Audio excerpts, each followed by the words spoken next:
नमस्कार, आप देख रहे हैं 4 PM और मैं हूं अभिषेक मिश्रा। देखिए, हरियाणा और जम्मू कश्मीर के चुनाव नतीजे आ चुके हैं और अब नज़र सबसे ज़्यादा कहीं है तो झारखंड के विधानसभा चुनाव, महाराष्ट्र के विधानसभा चुनाव और बिहार के विधानसभा उपचुनाव पर नज़र है। तो झारखंड और महाराष्ट्र की बात नहीं करेंगे, जब ज़रूरत पड़ेगी तब करेंगे, लेकिन अभी बात करेंगे बिहार में होने वाले विधानसभा उपचुनाव की। बिहार में 4 सीटों पर विधानसभा के उपचुनाव होने हैं। तरारी, बेलागंज, इमामगंज, रामगढ़। और सवाल यह है कि किसका पलड़ा भारी है।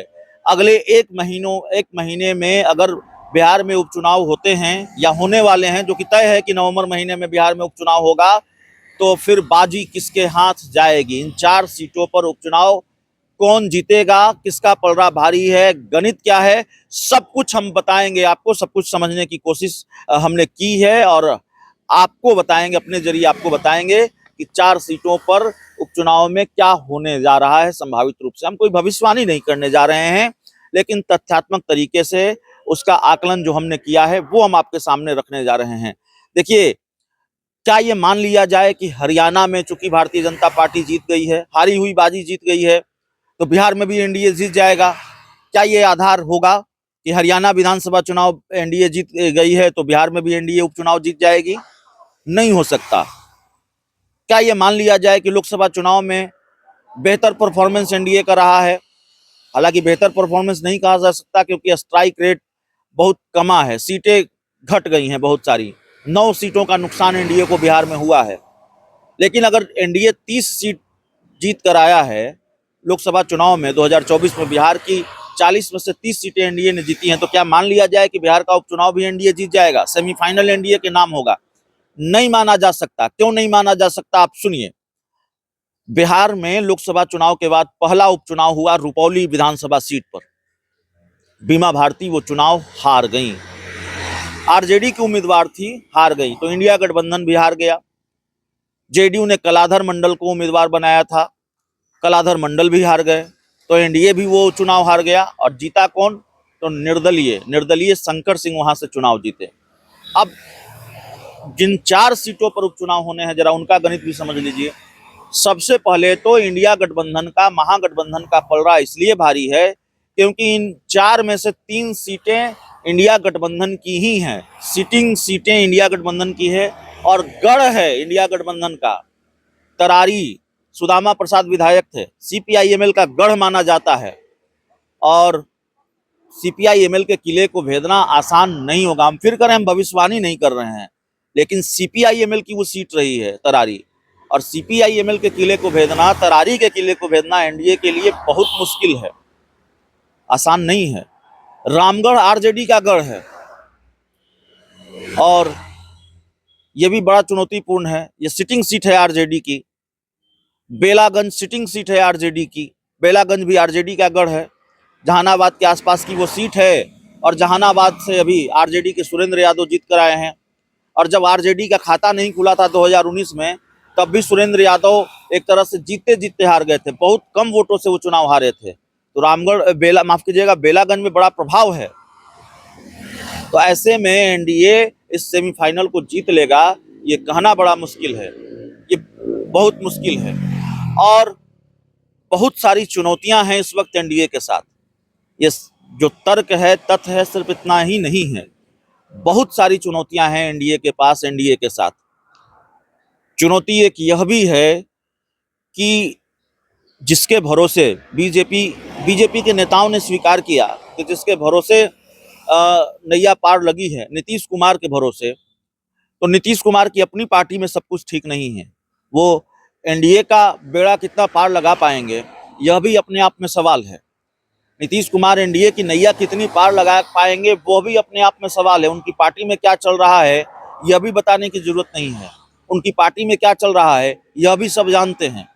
बिल्कुल भीषण स्थिति है, भीषण घमासान है। जेडीयू के बारे में बिना किसी गुरेज के बात कही जा सकती है, भीषण घमासान है एनडीए में। तो ऐसे में क्या एनडीए की नैया पार लगेगी? भारतीय जनता पार्टी में भी गुटबाजी है, लेकिन भारतीय जनता पार्टी का झगड़ा सड़क पर नहीं आ रहा है, बीजेपी का झगड़ा सड़क पर नहीं आया है। जेडीयू का झगड़ा सड़क पर आया है, लेकिन चुनौती तो बीजेपी के अंदर भी है, चुनौती जेडीयू के अंदर भी है, टकराव बीजेपी के अंदर भी है, टकराव जेडीयू के अंदर भी है। तो यह भी एक चुनौती है। तो कई सारे ऐसे फैक्टर हैं जिनकी वजह से ये मान लेना कि हरियाणा बीजेपी जीत गई है तो बिहार में उपचुनाव भी आसान नहीं होगा, बिहार में उपचुनाव भी आसान होगा। दरअसल ये है नहीं। बिहार में इंडिया गठबंधन का पलड़ा भारी है और सबसे बड़ी बात तो है इंडिया गठबंधन के साथ जो सबसे अच्छी चीज़ है, पॉजिटिव चीज़ है, वो ये है कि ये 4 में से 3 सीटें इंडिया गठबंधन की ही है। तो इंडिया गठबंधन की सिटिंग सीटें एनडीए छिटक ले और वैसी स्थिति और परिस्थिति में छिटक ले जब एनडीए प्रतिकूल परिस्थितियों में है, एनडीए के लिए परिस्थितियां अनुकूल नहीं है, एनडीए के सामने कई मुसीबत है। अब जैसे जहानाबाद की मुसीबत भी समझ लीजिए, बेलागंज जहानाबाद इलाके की सीट है और वहां जाकर नीतीश कुमार के करीबी मंत्री अशोक चौधरी ने जो बयान दिया उसको लेकर लोगों में नाराजगी है। जरा याद कीजिए, 2 दिन पहले हमारी बात हुई थी जेडीयू के विधायक डॉक्टर संजीव से। वो क्या कह रहे थे कि अशोक चौधरी को मंत्रिमंडल से नहीं हटाया गया तो चुनाव में नुकसान होगा, भारी नुकसान होगा। तो एक तो इससे ये समझिए कि जेडीयू के अंदर क्या चीजें चल रही हैं, जेडीयू के अंदर क्या चल रहा है, और इसको भी समझिए कि पार्टी के विधायक ही कह रहे हैं कि चुनाव में नुकसान होगा। तो जाहिर तौर पर बिहार का सेमीफाइनल इंडिया गठबंधन के नाम हो सकता है। हम कोई भविष्यवाणी नहीं कर रहे हैं, जो मौजूदा स्थिति है, परिस्थिति है, उसके हिसाब से बात कर रहे हैं। राजनीतिक पंडितों का आकलन या हम जैसे पत्रकारों का आकलन कई बार फेल भी हो जाता है। हरियाणा में आपने देखा कि बाजी कैसे पलट गई, और हरियाणा उदाहरण नहीं है, बिहार भी उदाहरण है। 2015 में विधानसभा चुनाव हुआ, भारतीय जनता पार्टी तो जश्न मनाने लगी थी कि अब जीत ही गए हैं, लेकिन गेम पलट गया, जेडीयू आरजेडी कांग्रेस की सरकार बिहार में बनी। तो जाहिर तौर पर भविष्यवाणी नहीं है, लेकिन एनडीए के सामने आज जो चुनौतियां हैं, और चुनौतियों की लिस्ट में रोज एक नई चुनौती शामिल हो रही है। अब पशुपति पारस का जिक्र हमने आपके साथ किया ही है।